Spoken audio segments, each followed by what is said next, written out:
who played the spin and the fast bowlers equally well. So, I always felt that in this game he will do something special. জিম্বাবুয়ের বিপক্ষে মোস্তাফিজের bowling দেখে match হেরেও ফিজকে বাংলায় ধন্যবাদ দিলেন মহেন্দ্র সিং ধোনি। হ্যাঁ দর্শক, বিস্তারিত জানতে ভিডিওটি না টেনে সম্পূর্ণ দেখতে থাকুন। গত রাতে সুপার 4-এ খেলতে নেমে গুজরাটের বিপক্ষে 35 রানে হেরে গিয়েছে চেন্নাই সুপার কিংস। একই দিনে চলছিল মোস্তাফিজুর রহমানের দেশের খেলা ও মোস্তাফিজুর রহমানের আইপিএলে চেন্নাই দলের খেলা।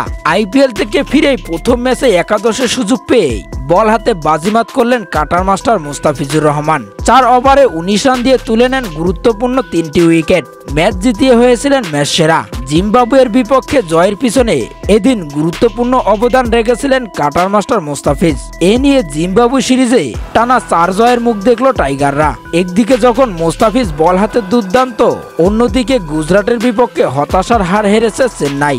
আর এমন ম্যাচ হেরেও জিম্বাবুয়ের বিপক্ষে মোস্তাফিজের দুর্দান্ত বোলিং দেখে ম্যাচ শেষে উপস্থাপকের প্রশ্নে মোস্তাফিজকে স্মরণ করে বাংলায় ধন্যবাদ জানাতে ভুললেন না মহেন্দ্র সিং ধোনি। মোস্তাফিজের এমন সাফল্য দেখে হারের ব্যর্থতা ভুলে গিয়েছে ধোনি। ম্যাচ শেষে উপস্থাপকের প্রশ্নে এমন কথাই বলেন। তো দর্শক, গত ম্যাচে মোস্তাফিজে এমন দুর্দান্ত বোলিংয়ে আপনাদের মতামত কি তা জানিয়ে দিবেন। এই ব্যাপারে আপনাদের গুরুত্বপূর্ণ মতামত ভিডিওর কমেন্ট বক্সে। ধন্যবাদ।